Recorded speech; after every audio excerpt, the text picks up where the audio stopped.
போறேன். என்ன கதைன்னு கேட்டுக்கிறடா. இது கதையல்ல, நிஜம்டா.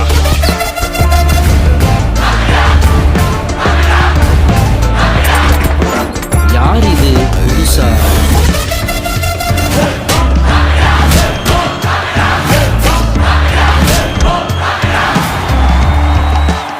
தோத்தாலும் ஜெயிச்சாலும்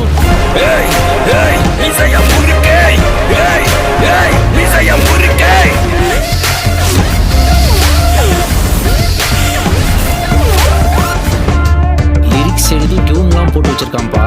கேக்குறியா? காதல் கிரிக்கெட்டு விழுந்துருச்சு விக்கெட்டு.